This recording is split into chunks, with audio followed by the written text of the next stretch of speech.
Welcome to On the Verge. This is Zach Spedden, joined as always by Bob Phelan and Nick Stevens. On tonight's episode, we're going to talk about potential breakout candidates in 2022, as inspired by a recent piece that Nick wrote over at Baltimore Sports and Life.com.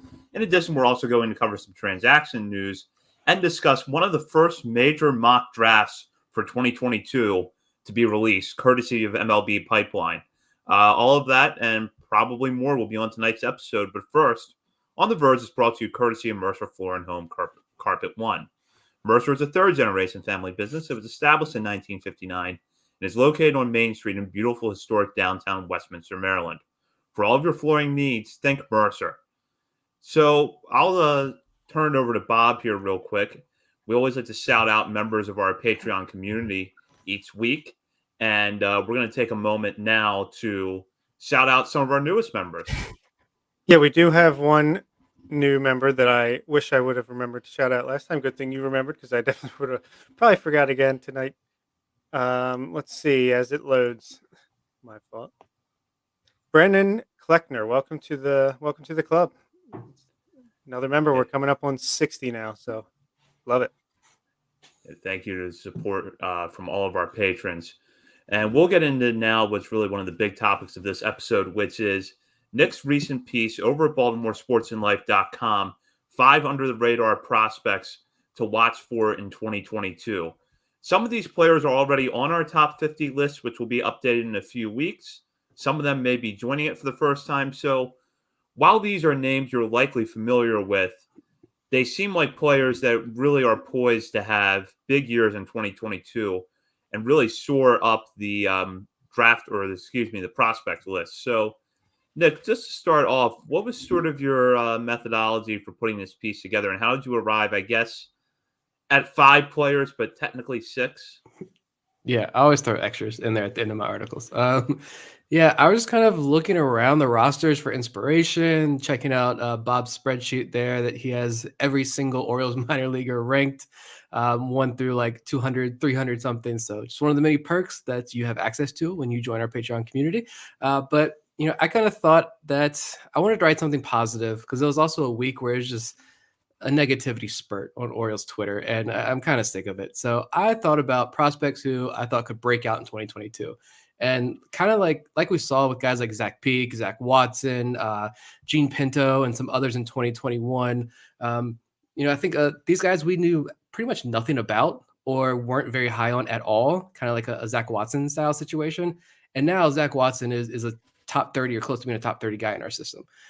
So a lot of the options I was really looking at were younger international prospects who have been hyped up over the last year and should start 2022 in full season ball, and guys just outside the top 30 who I thought could be high risers. I think guys like, to try to better explain my thought process, like Jordan Westburg and Kobe Mayo, I think are going to become very well-known, well-hyped prospects across the industry next year.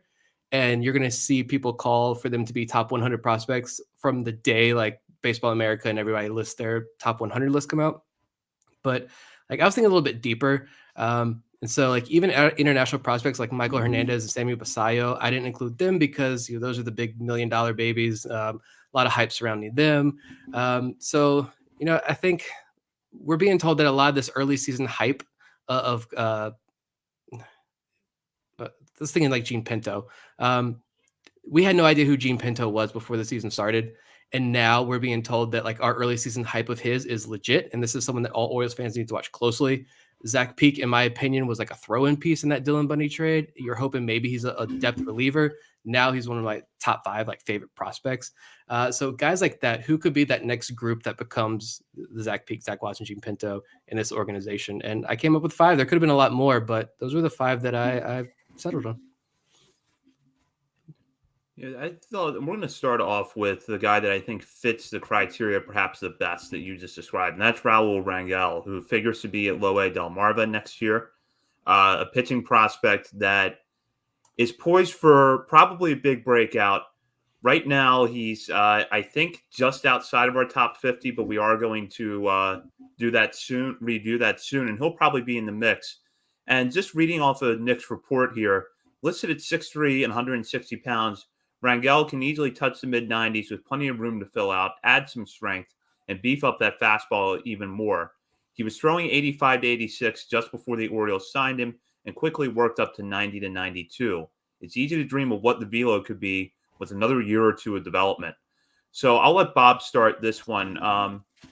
Rangel, probably going to be at Delmarva, which you covered today in a piece of Baltimore Sports and Life with projected rosters for 2022. Young guy, obviously a long ways away from the majors, but seems like somebody we can get excited about. Yeah, I think I had him as one of the first two pitchers that will probably start on the mound for Delmarva once their season opens up. And we kind of thought he might get a shot towards the end of the season to get that late bump up to Delmarva just because he showed so well in the FCL in his limited time there. And yeah, it seems like he's got that natural stuff. I'd love to get a chance to see it on MILB TV. So it would have been nice to get that at the end of the season so we could look at that in the offseason towards our list. But yeah, I mean, it seems like he's got all the tools, and this is something we're just going to have to get used to as Orioles fans now. All these international pitchers and positional players that have huge upside and big tools. It's just a matter of can they fill out and reach that potential. And Raul Rangel is right up there as one of the top pitchers, I think, in the system right now as far as international presence goes. Yeah, and I noted too that when he was signed, Baseball America, Ben Badler over there, he kind of noted that Rangel is someone that has like top 100 potential. And so I think that went really overlooked. But again, he's so young, and Orioles fans, just for so many years, we just had to really completely ignore this side of baseball because the Orioles weren't involved in any way in this process. And now they are. And Rangel is one of these sleepers. Ton of strikeouts, 45 strikeouts, just 9 walks and 36 FCL innings. So, of course, we want to see him perform against higher competition, but that's a big positive sign. And so I think he's there. I think he could be next year's Gene Pinto, to be completely honest. He probably doesn't have that ceiling. Let's admit Gene Pinto is our guy here, but yeah, impressive. Like 6'3" and only 160 though. Like if that's his weight now, I don't know what it is like today, obviously, but 6'3", 160, you got to imagine the Orioles can put some serious weight on him and really add to that fastball velo. There you go, Eric Garfield with the comment there. Great pickoff move as well. Defense too. I love pitcher defense. Brendan Hanafi, top defensive pitcher in the system. Don't question that. That's true. If Rangel can match that, then this is a prospect that I'm super excited to finally get to watch live. Yeah, Rangel really, put together an impressive run down to Florida Complex League last year. And I think the big takeaway for me in the numbers you just mentioned is the walks. When you see a walk rate that's low for how young he is and for how many strikeouts he gets, that's a really promising sign. Yeah, absolutely. I mean, we saw that with Pinto too. I feel like he worked quick. He stayed around the zone. He didn't walk too many guys. And that's definitely a big thing. Even in the DSL, the FCL, you see these guys that are racking up strikeouts, but you also see they walk a ton of guys too. So it's definitely a nice thing to see. I'm going to go to 2 other pitchers on the list that a lot of our listeners are probably much more familiar with because they're further ahead in the system. That's Drew Rahm and Brandon Young. Brandon Young, we really saw the hype train roll with him late in the year because he pitched so well at Aberdeen after putting up good numbers at Delmarva, but he was someone who got noticeably better at high A. John Mioli really talked him up when he was on our show in September. Zach Peak came on a couple of weeks later, talked about what a good curveball Young has, and that when he's trying to get advice on his pitches, Brandon Young is one of the guys that he talks to. And with the numbers that he put up late in the year at Aberdeen, he seems to be quickly rising. And then Drew Rahm, he's been young for the level everywhere he's played so far, and he has not looked overmatched. And in fact, he seems to be getting better as he moves up and closed out with a really strong end to the season at Double-A Bowie. So, Nick, just looking at those 2 guys, Young and Rahm, general thoughts on them, and at least initially in 2022, where do you see them pitching out of a rotation? Young, I fell in love with Young instantly. Like, I think after the Orioles were announcing their undrafted free agent signings after the 2020 draft, Young had one of his starts. UL Lafayette had it up for free, like a game replay up from that shortened season. And I went back and watched it. And, I went to a mid-major school, and JMU has produced like 5 or 6 pro pitchers over the last couple of years. The big point for me, sticking point for me, and kind of my baseline, really amateur level I don't even want to call it scouting, but just being able to identify like good baseball versus bad baseball. I was at the Colonial Athletic Association baseball tournament a couple of years ago and got to watch Griffin McClarty, Kyle Bronovich, who's the other kid from Elon, who's one of the top pitchers in the Mariners system now. I got to watch all these guys live. And so I feel like I'm really good at being able to watch these mid-major guys and identify who has it and who doesn't, who's just a product of like bad baseball versus bad baseball and who's standing out. And Brandon Young, for whatever reason, just stood out to me. 6'6" guy, commanded the strike zone, beautiful curveball. I love the curveball. I love when Zach Peak hyped it up as well. I don't know if he continues as a starter, like long-term. George Kirby, thank you, Vivek. Need to step in there. I think, ultimately he ends up in the bullpen and he can throw 95, 96, maybe 97 miles an hour with that curveball. He also has a really good changeup that scouts seem to love. So I think that's a big piece to watch. He could start in Del Mar or Bowie. I don't know. Probably more likely in Aberdeen's rotation if the Orioles want to use him as a starter. But Brandon Young is just, for whatever reason, like that guy stuck out in my mind, and he's going to continue to stick out until he proves me wrong. And you mentioned John Muley hyping him up. Again, when the Orioles are out there leaking these guys' names and hyping up certain players, like they're betting 1,000, in my opinion, in doing that. Kyle Bradish, Joey Ortiz, Michelle Deson is someone we're going to talk about in a minute. That's another name they've been leaking out. So I'm going to pay attention until they prove me wrong. Yeah, I'm trying to look at where I predicted Brandon Young to start. I have him opening night just ahead of our boy Gene Pinto for Aberdeen Ironbirds, but I would assume, I have DL Hall starting in Bowie. So, I would imagine he's one of the first guys that gets up to Bowie once there is a spot in that rotation. And yeah, I think like if Mike Elias could do a create a player or create a pitcher, Brandon Young could be just the prototype of what he likes. Tall, lanky, nice hair, good fastball, pretty well rounded with breaking ball. I think this is the guy that Mike Elias feels like he can work with the best and mold into what they see as the perfect kind of pitcher in today's game. And if he just keeps doing what he's doing, I feel like obviously the team likes him and he's going to keep moving up. And if he keeps having success, then at the very least, he could be kind of a back end of a bullpen kind of reliever. But I think he's got the frame and the durability to make it as a starter even. Vivek was a question here about Drew Rahm, and this is actually the perfect way and segue to talk about Rahm a little bit more. Vivek wanted to know if Rahm had a velo tick this year, and based off of what Nick wrote in his piece and what we were hearing, especially towards the end of the season, he did. Nick, I believe you wrote that he was hitting 94 to 95 of the fastball, whereas in the past he's generally been low 90s. I don't know that he works there consistently, but we did see signs of a velo uptick during the season. Yeah, I remember seeing like a few 94, 95s. Yeah, it's so hard because these minor league games, even on MILB TV, like a lot of them don't have the velo guns there. But when we do, like, and he doesn't sit there, like that's what he's topping out at. So yeah, he's still saying the low 90s. So yeah, I know the fastball velo is a concern. I know Eric Longenhagen at Fangraphs, that was the big point there. Like he is kind of enamored with Drew Rahm being so young at every single level and just dominating at every single level. But it's the fastball velo, because if he's only throwing 92, even if you got the deception, even if you got good movement, like major league hitters are going to hit you. But I can't get over what he did in Bowie. Like almost 11 strikeouts per game, 10 and a half strikeouts per game. The walks have decreased over his last three stops. Walks are going down. Home runs are respectable. Ground ball rates going up. They're 52, 53%.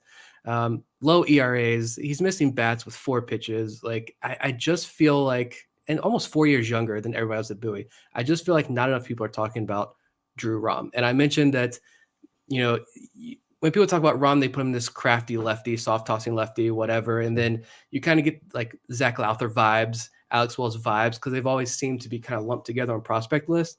And I honestly believe, I said in the piece, this is the hill that I will die on, that I think Drew Rahm is a tick better than Akins, than Lowther, than all these other guys. I hope he proves me right, because again, I strongly believe that with Drew Rahm. Yeah, I agree. I remember just after the season ended, I did some kind of tweet where I researched all those guys where they were at this AA level, and Rahm was just a tick better than all of them. And obviously he was a little bit younger too.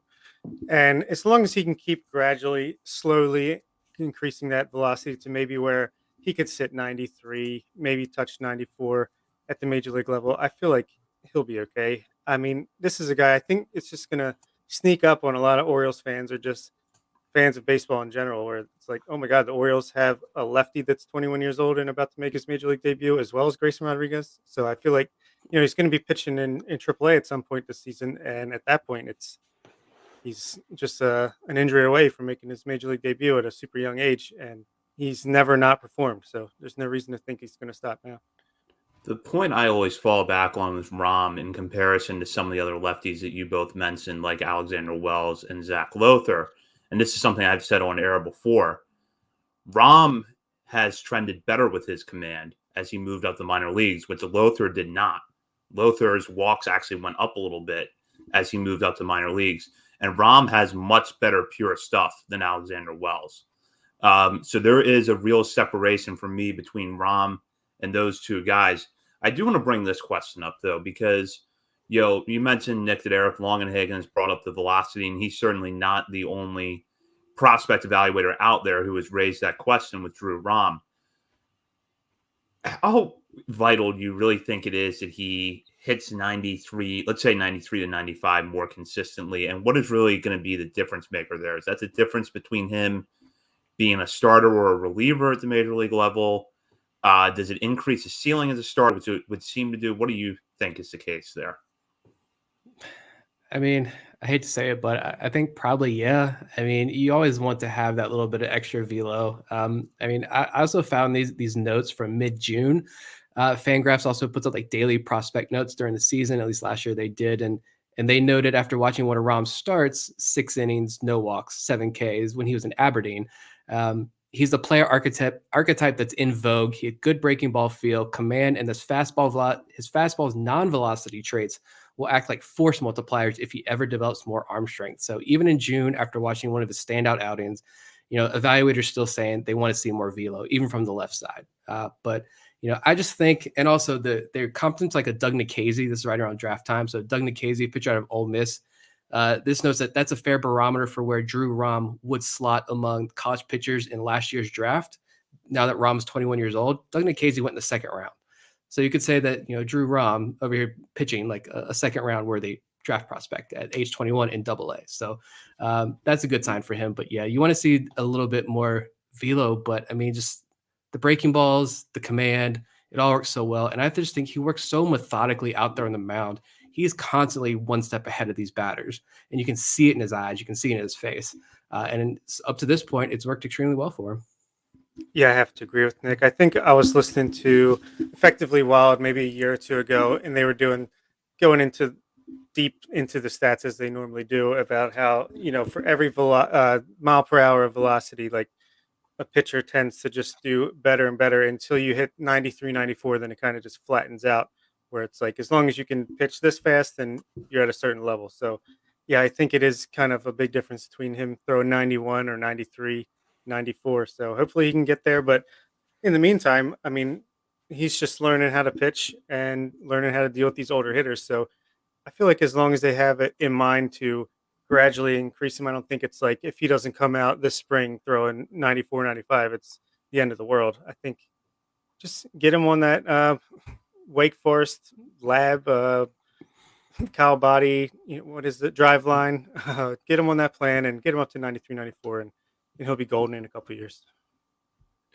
We'll move on now to a couple of position players that are on Nick's list, and one of them was one we mentioned earlier, and that's Misael Deson. Deson was part of the trade with the Rockies that sent Michael Givens to Colorado. He came over with Terran Vavra and Tyler Nevin in that deal. And at the time, in August of 2020, he looked like the throw-in. And instead what we saw was he went to the Florida Complex League this year as a teenager and put up solid numbers across the board. Really just looking like an above-average player with all 5 tools, a good outfielder who has some power projection. Got a cup of coffee in Delmarva late in the year, although he didn't play that much when he went there. Figures to be part of the Shorebirds starting outfield next year. Bob, we spent a lot of the summer hyping up Deson, and I think there was a pretty good reason why for that. But just kind of give us your impression of him after what he did at the Florida Complex League last summer. Just seems like a guy that could be kind of like a five-tool player. I have him starting in center field for Delmarva, and Eric can correct me if I'm wrong if he's still listening, but I think he's got some room to fill out. Still a super skinny kid, so plenty of power to add to his game. Maybe he could hit like 10, 15 home runs a year when all is said and done. He's got the speed, defense, the arm. Just seems like a player from everything that I've seen about him. So just you love the hit tool. You love the just I don't know. There's nothing I can say that we haven't said a million times, but he's just going to be fun to watch if nothing else. And he's the first taste we got at full season ball of this international presence. Yeah, As short as it was. isn't his nickname something like Spider-Man or something like that? I feel like I remember reading that. Or Yeah, something like that. Something like yeah. So good timing there. But yeah, that's just a name. I included Deson when looking at the international prospects. I know like Anderson De Los Santos was a name that received a lot of hype at the end of the year, but I don't know anything about the kid. And there are so many other younger international prospects that I think are real sleepers, and the organization believes are real sleepers, but we just know nothing, absolutely nothing about them. And information is so hard to find on these guys who are still 17 in the DSL. But Deson, we did get to see. Honestly, I wasn't super impressed with what we saw, but it was like 6 games, and they weren't like 6 back-to-back games. These were kind of whatever starts. You could tell that the game was clearly way too fast for him in Delmarva, but I think that's fine. He was only 19 years old. He doesn't turn 20 until halfway through next season. So he could spend all year in Delmarva, still be 20 years old at the end of the season.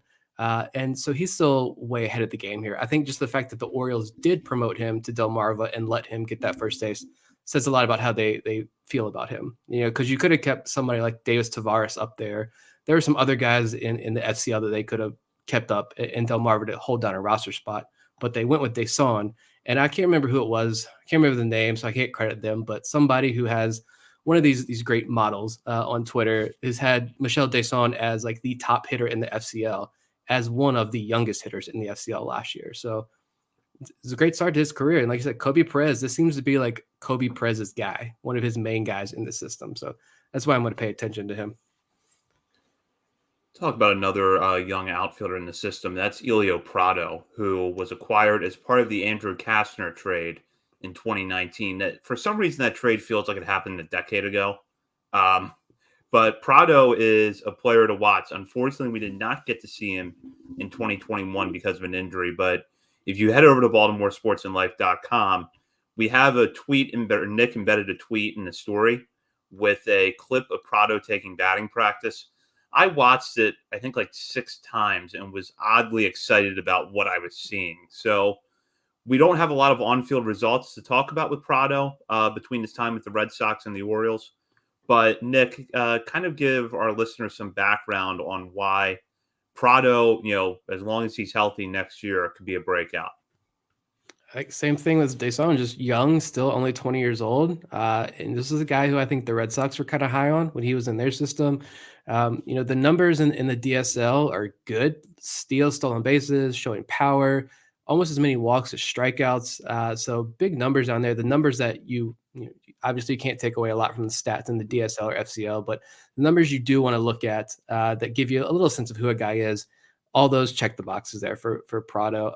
He was just someone that I think outside of Orioles fandom, like websites like Prospects Live especially, were very high on Prado after that trade. I think he might have been a top 30 or just outside their top 30. Some other places too had him right outside the top 30 for the Orioles list, maybe sites like Prospects 1500 and such, which made me believe that clearly if people outside of Birdland are high on Prado, then there's something here. And so so many of these young international prospects we've talked about where, well, we thought they were just throw-ins in this trade that Michael Elias made. Well, they turned out like they're the premier guys. And so here's another case where, could Prado and Noelberth Romero become something? I don't know. But Prado will finally get his chance. Hopefully we finally get to see him next year in Delmarva. Yeah, I can't add too much to that, but I do have him starting in FCL. In the article I just heard, but I'd love to be wrong about that and have him go right to Delmarva. I just think with the injury, maybe they want to slow play him a little bit. But Eric is the one who has got me excited about Prado as well. Just seems like a really confident kid, and you love to see that confidence. And As long as he can get on that field and get out there every day, I think he'll at least have a chance to do so. Yeah, I could see Prado, if nothing else, starting the year in extended spring training because there are so many outfielders between Aberdeen and Delmarva that you have to find at bats for. And even though we now know that Reed Trimble won't be ready for at least the first few months of the season next year, there's still a lot of players that you have to get at bats for. So that combined with the injury might mean that Prado starts the year back in extended spring training, maybe even goes to the FCL for a little bit. But I wouldn't be shocked if he got to Delmarva later in the summer.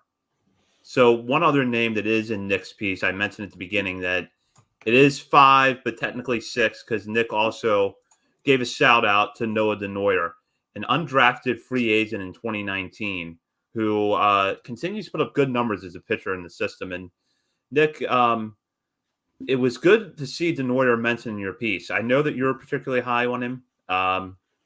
So just what are your thoughts on him? Another big kid. I mean, Tommy John surgery seemed like in college, 6'5", 225 is what he's listed at.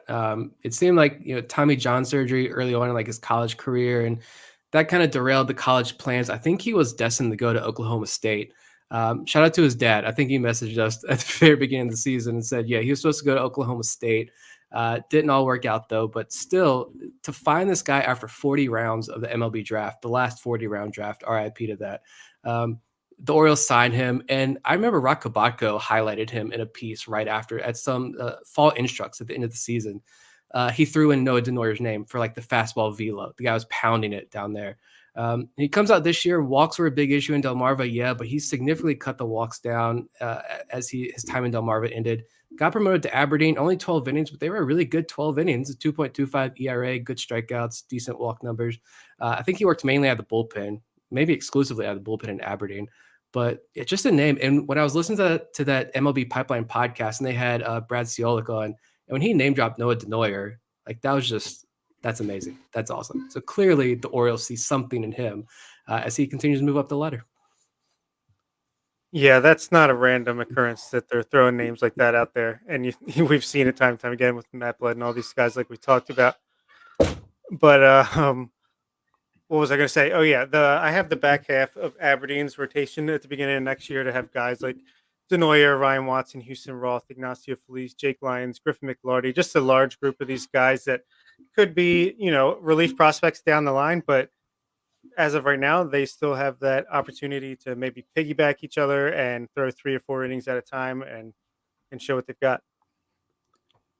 Yeah, Denoyer really interests me, and I'm glad that you brought up Brad Ciolek mentioning him recently because given Matt Blood's success rate in early season, preseason hype with prospects last year and what Kobe Perez has done before too, talking guys up, I tend to take on the record comments about players with fast rising prospect stocks pretty seriously from this regime. So definitely keep an eye on Denoyer as we get ready for next season. So we'll get into a couple of transaction items now. As you know, we're still in the middle of the lockout, but teams can continue to sign minor league free agents, which is what the Orioles did since we were last on the air, picking up a couple of players. One of them is catcher Anthony Benboom, who has spent parts of the last 3 seasons in the major leagues with the Rays and the Angels, though he did also spend some time last year in the Dodgers minor league system.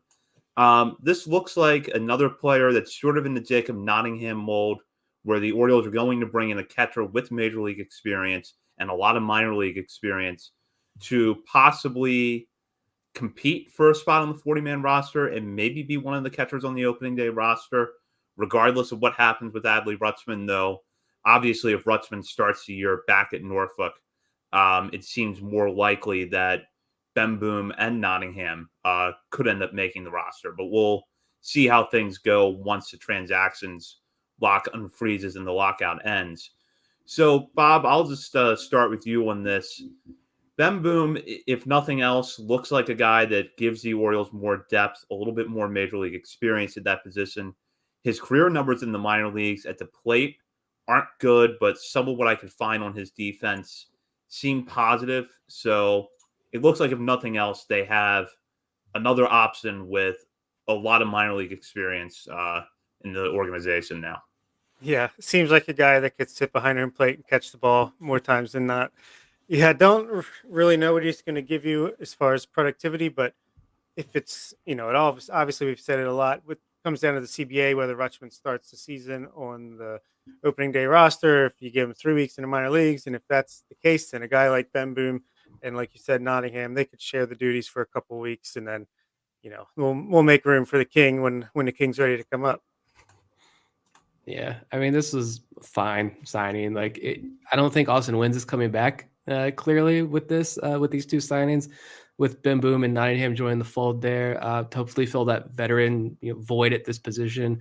Like, we all know Adley Rutschman is coming up. He's the man, whether it's opening day, whether it's a few weeks later, it's his job for years to come. But I guess my only real thought here is that, like, I'm glad to see the Orioles bringing in some of these veterans because I don't think Adley needs a mentor, but he's clearly going to be the leader of this team once he settles in. And some of these older major leaguers that have been around, get to know him a little bit better. I think they're going to have a lot of respect for him. Minor leaguers already clearly do. But I think a good veteran can come and maybe show you some of the smaller things that maybe it takes you a couple of years to pick up on as a backstop. We know this is a unique position. So in that sense, sure, bring a veteran on board here. But like, looking at the guys on the roster now, like, I don't think Nick Schufo is the answer. As good as his defense is, I think he's a good AAA depth piece, a really good AAA depth piece to work with the pitchers in Norfolk. Brett Cumberland, defense has never been his strong suit, right? And the offense was just non-existent last year. So I don't think he's an answer either. Neither of those guys, I think, are going to help out your major league rotation. And so maybe these veterans with the experience will hold down the fort until someone else arrives. But sure, welcome to Baltimore. Cumberland's biggest weapon is his elbow pad, right? Pretty much. I mean, if he can get hit 40 times a year, I mean, bring him on. But if he's going to play Pedro Severino defense, I don't know. So another minor league signing that happened, the Orioles picked up right-handed pitcher Matt Vogel out of Indy Ball. He was originally drafted by the Rays in the 25th round out of South Carolina in 2016, but has spent the last 3 years in independent leagues. So, Nick, to borrow from Dan Patrick, did we sprain this news or did we break this signing on Twitter last week? I don't know what you're talking about. Masson had this one first and foremost, right? It's whatever. Like, he's good depth piece. Like, it was cool to see. He's clearly very excited, which is awesome. Like, high spin breaking stuff. I think he has a video. It's his pinned tweet that has like a lot of his data points there. So that was cool to see. Indy ball for like 3 seasons, 4 years, because 2020. So last 4 years in Indy ball, and to get this opportunity with the Orioles, I think it's a great story. I love seeing guys like Vogel get another chance. Probably just like buoy depth, bullpen depth at his peak, to be honest, but that's fine. He's getting another opportunity. So, welcome to the organization. I wish him all the best, and I'll be excited to see what he has out there when the season starts. Yeah, you love seeing these interesting stories pop up, like the Cesar Valdez when we signed him, or we signed that guy that throws like 105 miles an hour, but obviously never put it together. Give these guys a shot with interesting data points and see if you can work with them. And even Mickey Janis, knuckleballer, throw him out there. But worst case, they're filler for your AA, AAA team. But you never know. If you hit, it's a lottery ticket for a reason. Looking at his numbers from last year, he spent most of last season in New Jersey in the Frontier League, but did also log time in Long Island in the Atlantic League. The thing that jumps out at me, 73 strikeouts in 45 2/3 innings. The walks are a little high, but they were significantly better than they were in his 2019 season in the Can-Am League. So perhaps some signs of improving command paired with good strikeout numbers.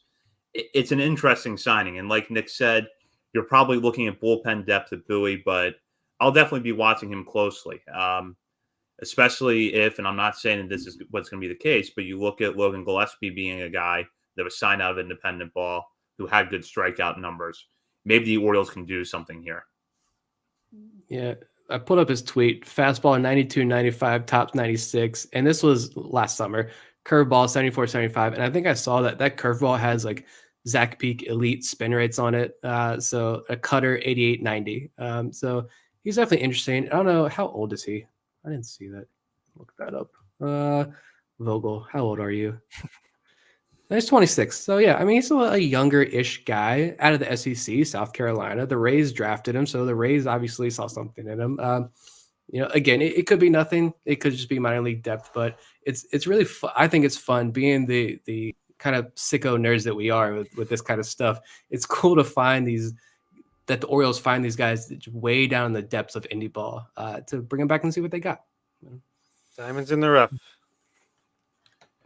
We'll move on to our next big topic for tonight, which is MLB Pipeline's 2022 mock draft, which Jim Callis published last week. And at number 1, Jim Callis thinks that the Orioles are going to select Tamar Johnson, a second baseman out of Mays High School in Atlanta. I'm going to read here what Callis wrote about Johnson. Considered the best pure high school hitter in decades, Johnson got compared to 2 Hall of Famers by one scout who sees him as a mix of Wade Boggs' plate discipline and Vladimir Guerrero Sr.'s bat-to-ball skills. He'd be the first prep middle infielder to go number 1 since the Twins took Royce Lewis in 2017. So in that note from a scout, Johnson gets compared to 2 Hall of Famers, so we're obviously setting the bar pretty high. MLB Pipeline has him as its number 2 draft prospect behind Drew Jones, the son of Andrew Jones, at number 1. So obviously, we're a really long way from next year's draft. We've got a whole spring of high school and college baseball that is probably going to lead to a lot of mock drafts being revised and changed. We're probably, my rough estimation right now is that there's probably 6 players with a really strong chance of going 1-1 next year who would seem to fit the Orioles type. But Johnson is certainly one of those guys. So I'll start with Bob on this one. Looking at this mock draft, obviously knowing how far away we are from the draft, though, give us your impression on Johnson and why you think he may or may not be a good fit in the Orioles farm system. I think it would be a great fit. I can't remember where it was, if it was on here or the BSL message board or Twitter. I think I said at some point when these names are being discussed, like the Elijah Green, Tamar Johnsons, and Drew Jones of the world, I said, don't rule out Johnson because he seems like he's the one that has the best hit tool of the bunch, and that seems like something the Orioles would like to have in their system. And I think this kind of just goes towards that, where he's Wade Boggs plus Vladimir Guerrero Jr. plus Tony Gwynn plus Ted Williams. He's a pretty good hitter apparently. So if that is the case, and they see him as an elite talent, even if he's not college, like everyone says, we're going to go college, but I think they'll go with the best player here. And if they think he's the one with like a 70 or 80 hit tool, then I see no reason they wouldn't take him. But I do agree with what you said before. There's probably 6 guys. There's probably those 3 high schoolers that I just mentioned, and then the 3 college players between DeLauder, Lee, and Young. I feel like those are probably your big 6 that you're choosing from right now. And obviously so much to go. New guys could pop in, guys could fall off, but that's where we stand, I think. Yeah, I think just my December thoughts on Tamar Johnson were that that's super impressive when you can name drop 2 Hall of Famers in your scouting report there. And some scouts, they said, did give him an 80 grade bat. The bat is an 80 grade bat. So I mean, and I know the issue seems to be does he project more as a second baseman? If you have that kind of bat, that kind of speed, someone who they think can be a 25-30 home run potential bat, I don't care if he plays second base and this is the 1-1 pick. You're going to get that guy. I think just over broadly speaking about this pick, though, of course, there's going to be a faction of fans that are going to be they're going to go underslot. They're going to go, Jace Young or somebody that we're not even talking about, so they can save money. Even though going underslot doesn't mean you're being cheap; it means you're spreading the money around. But regardless, I think that I can't convince myself that they're going to go high school, though. And this is just December conversation, spitballing here. But I really like the point. I think Bob made this point a couple of times recently that the Orioles are using the draft for these high floor, safer college bats to raise the floor of the system. And now you're really diving into the international market to get guys like Hernandez, Basayo, and others to raise the ceiling, get these real big lottery tickets. So that's the only part I really like that. And I could see the Orioles being 100% on board with that and going with a DeLauder or even a Jace Young or somebody like that. But God, to have Tamar Johnson would be unbelievable. I'm excited to see what he can do as his high school season rolls along. I'll give a couple of reports here on Johnson's defense. This from MLB Pipeline.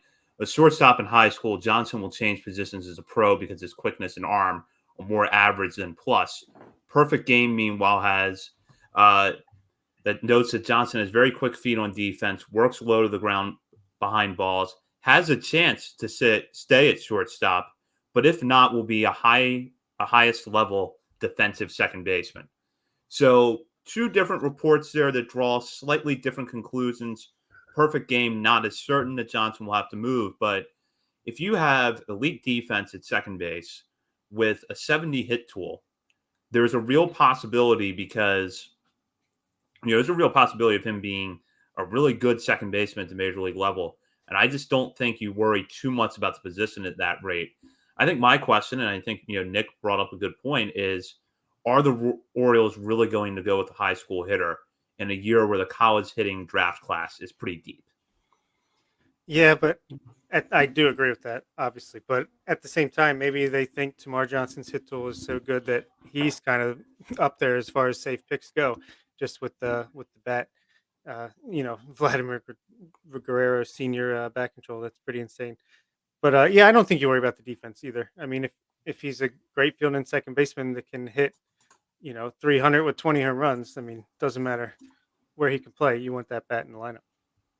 Yeah, and I think I'm really just compiling the reports and using other people's thoughts here and kind of spitballing off them, to be honest, because I've said before, I'll dive into the draft stuff later on, and I'm sure whatever draft research I do, once we get Stephen Loftus on, he's going to have his guy, and a la Colton Cowser last year, I'm going to fall in love and forget everything I researched. But yeah, Tamar Johnson just seems to have that bat. If you want to talk about the defense and moving over to second base, I get that, sure. When you look at the other high school picks like Elijah Green and Drew Jones, I mean, I know Elijah Green seems to have the strikeout issues, and they might be legit. It seemed like against more advanced competition from reports I saw, more advanced competition, higher velo, Green significantly did struggle, but that's your center fielder, right? And then Drew Jones seems to be the more raw of the three, but I know he doesn't have technically Hall of Fame bloodlines, but they should be Hall of Fame bloodline there with his dad. Having him maybe around Sarasota wouldn't hurt either. But that's also someone I think in some report I saw that Drew Jones could also play shortstop and seem to handle that well, scouts think. So if I'm going to go one of these high school routes, I don't think there's this urge necessarily to fill the farm system with more Heston Kjerstads and Colton Cowsers. If you want to use this 1-1 pick on a guy like Drew Jones even and dream on what he can become, I would honestly, I know I just said I liked Bob's point that he made about, Drafters International, but I would love for them to go one of these super high ceiling high school kids and see what this player development staff can do with them. Yeah, especially if we're hoping this is the last time we pick 1-1 for a long time. Let's try to hit a home run on that last pitch and walk it off. Johnson, early reports from me, what I kind of take away from it is that Johnson probably has the highest floor in the group and maybe is, I don't want to say the safest pick, but the floor is going to be pretty high, and we know the ceiling might be tremendously high if he's being compared to 2 Hall of Fame hitters. But Jones' defense in center field is just the one thing I keep coming back to. Say what you will of Andrew Jones' Hall of Fame case, there's really no denying that at his prime, Andrew Jones was one of the best defensive center fielders in the history of baseball. So if his son has a little bit of that and has a better overall hit tool, that's a really good player. Yeah, for sure. And I mean, even as the college guys too, looking at some of the names at the top of this list, honestly, I think the pick, obviously everyone knows Chase Delauder's my guy. I want that to be the pick.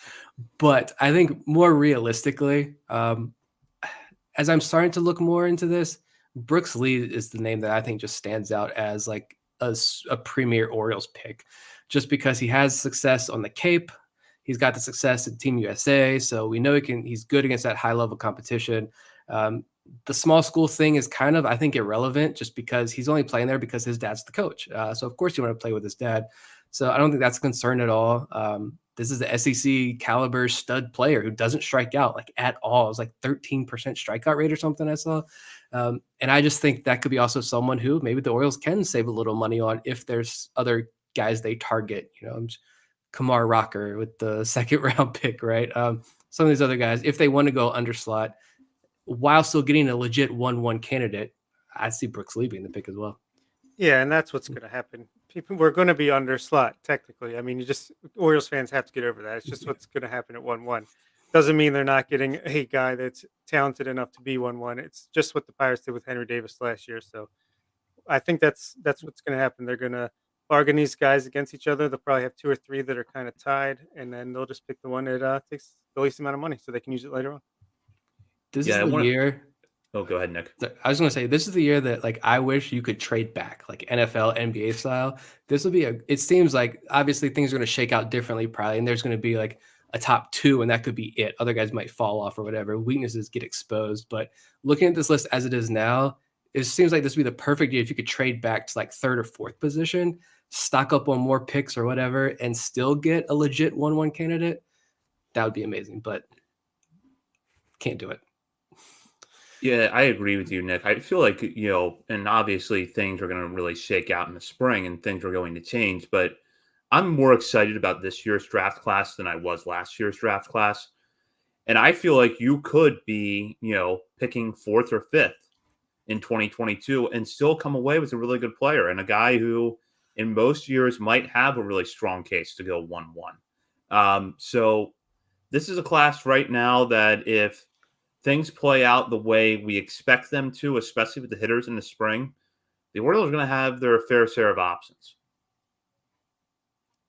Yeah, it's a good point. I mean, last year, this time, it was basically Jack Leiter and, oh my God, I'm blanking. What's Kumar his name? Rocker. You just your second round pick. Rocker. It was between Jack Leiter and Kumar Rocker, right? And we didn't really know much about the high school guys, and then a lot of the college guys that were up there kind of fell off, obviously. So yeah, as of now, it's pretty deep at the top, and hopefully it stays that way. Yeah, and I want to throw in this a little bit of context because we've talked about under slot at various points in this discussion.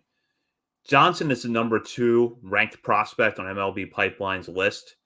If he stays in that range, he's not going to be an under slot option because if the Pirates at number 1 had drafted the number 2 prospect in the 2021 draft last year, they would have chosen Jack Leiter, who was not going to take an under slot deal. So really, if we're going to be looking at someone who's under slot, as these rankings get closer, I want to see who's falling into maybe that 5 to 7 range, somewhere in there, to see who could really, if the Orioles are going to go under slot, I would look somewhere around there. Yeah, I could see, and that's why I think Brooks Lee could probably end up fitting perfectly into that category. Jace Young as well, though that pick wouldn't really excite me. I mean, he's a fantastic player from all accounts, but I mean, Kevin Perrotta, the catcher, like you can 1-1, you got a Kevin Perrotta catcher out of Georgia Tech sitting there. Orioles got to take him, right? That's my pick. That's my new pick. Oh yeah. I mean, and it's also nice to have 1-1, obviously, because we'll have the first pick in every round. We'll have a bigger draft pool. But for me personally, we're 1-1. I don't mind, going down to 2 or 3 as far as saving a little bit of money, but I wanna take a big swing on 1-1. I wanna try to get a really excellent guy that's competing to be the best prospect in the system this time next year, and then we'll just go from there. Something that stands out at me as I look at MLB Pipeline's list, and this jives with everything we've heard about the 2022 draft class, which is that it's really deep with hitters, not as deep with pitchers. And right now, there's only one pitcher in their top 10, and that's Dylan Lesko, a high school right-hander out of Buford, Georgia. If there's something that I feel pretty confident the Orioles are not going to do as number 1 pick, it's probably draft a prep right-hander. But I guess I could be wrong and stranger things could happen. But this definitely looks like a tailor-made Orioles draft class with a number of hitters available. Yeah, I don't see very many. I mean, just kind of looking through. Yeah, I mean, there's some guys that I really do like, but they're coming off like major Tommy John issues and such. Like Connor, I think Connor Prelip, guy out of Alabama. I think he was one of those guys coming off an injury. I think there were a couple others too near the top that are coming off injuries, but I think Orioles fans, it's going to be another year of it might be a little bit of a wait before you see the Orioles go pitcher, unless Kumar Rocker is sitting there first pick of the second round. Do you go with him there? I'm sure that will be a talk. I've already seen Orioles fans kind of mentioning that, and I don't know how I feel about that because he's ranked 31 at MLB Pipeline's list, so he could be sitting there. I just feel like if he's healthy, he's going to go sooner, and if he's not, you don't want to take him there. It's kind of a tough spot, I feel like. Yeah, I agree. I think that it's going to be – I think he's probably looking this spring to pitch his way back in the top 10 consideration. but I don't see him going number 1. And then if he's not in that top 10 mix, or even top 20 mix, how big of a risk is he at the first pick in the second round? That would be a big risk in my mind, and not one that I would be willing to go under slot for at the top of the draft. Yeah, because he's definitely going to command big money still, most likely. Yeah. I think non-Orioles draft lines, that's what I'm looking. I want to see what happens with Kumar Rocker next year. And Judge Fabian's back in the draft.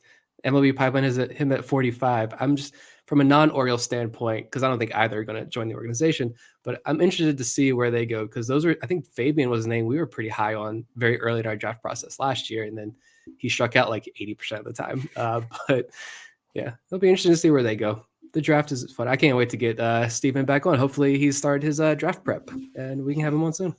Yeah, he's our guiding light. We can't really get into this too deep until we talk to him. Steven, if you're listening to this episode, I think that means you need to get started on your draft work. I know you have the whole model. I know you've got the whole methodology, but we're desperate for draft content over here. So help us out and help out the warehouse. So we can't wait, though, to talk more in depth about the draft. And the good news is that the draft is one area that's not really going to be affected by the lockout. So we can continue to plan to talk about this over the next few months, probably do a bigger preview of college and high school baseball sometime in February. So be sure to listen out for that when the time comes.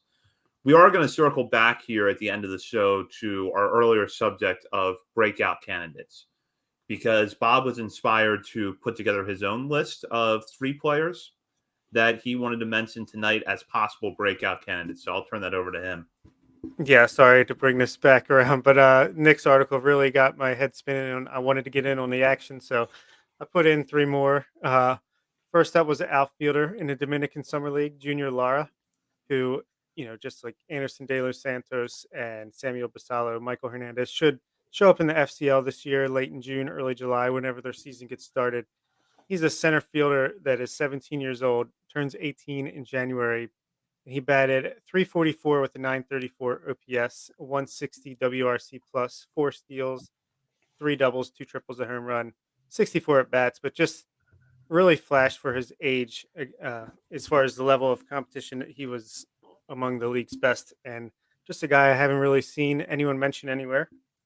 Also have Daryl Hernandez, who we've talked about a lot. If he adds a little muscle, a little strength in this offseason, maybe it could really round his game out enough where if the power is more of a threat, then he can afford to lay off more pitches and maybe get his walk rate back to where it was in 2019 following the draft. And then I had Adam Stauffer. Had to throw my guy in there. I feel like, especially if he's focused as a member of the Billy bullpen to start the year, and he's just lighting it up, he could be in AAA before too long. Maybe make his major league debut by the end of the season. All good names. With Lara, yeah, there's no information like out there on this kid except that stat sheet, which is super impressive. But yeah, and honestly, the first thing, like, the kid was born in 2004, and as someone who just turned 34 yesterday, like, that depressed the hell out of me when I was looking at this. To, like, who is Junior Lara, and trying to like refresh myself on him. So he is born, a junior for sure. He was born, I think, when I was a junior in high school. It's unbelievable. But yeah, I found some clips of his swing. It looks like he could be, I don't know what the speed is. If he's a speedy guy, he looks like he could be a good like gap to gap hitter who's pretty impressive. Just that I'm excited to watch these international kids. There's so many of them, and we're finally going to get our eyes on them. With Hernandez, we never went back and like really dove into him. I feel like we said we were going to so many times because his debut in 2019, the walks were so good. And he flashed a lot. And then this past year, the walks weren't great. The strikeouts were up. But I will say, like, he was 2 years younger than the competition in low A. So he didn't turn 20 until August. So he played most of the year as a 19-year-old kid. So I like that. And I did look up, again, this is from Fangraphs, and he was ranked 24th on their list to start the year. And he said, a GM once told me that if a player is well-built and has some baseball acumen, they deserve serious consideration, even if their tools are currently average, such as the case with Hernandez, who has a bunch of average tools right now. He has pro ball pedigree. His dad's a pro baseball player. This was a strong $400,000 signing. Hernandez is one of the more interesting players in this entire system. So basically, we need to get Eric Longenhagen back on and pick his brain here about Daryl, because I'm definitely intrigued. And Stauffer, 6'7" monster, but the only thing that I want to understand better is he's been in the system like 4 or 5 years now, and why did it take so long for them to promote them? This past season just a high A, and that's as high as he's gotten. So, but I think all the he's flashed everything. Everything is there. It's just if he has that aha moment and everything clicks. I've said it before, and I think Stauffer could end the year in AAA in Norfolk's bullpen and become a major league piece. Is it all going to click though? That's the only thing. Yeah. Ahead, Sorry. Bob. I was just going to mention back to Hernandez. I think when I was studying him for our off-season prospect review series, which you can sign up for Patreon to check out all of those, I believe what I noticed was that his infield fly ball ratio was like really, really high compared to. So he's definitely just popping a lot of balls up. So, if you could straighten him out, maybe that cures all.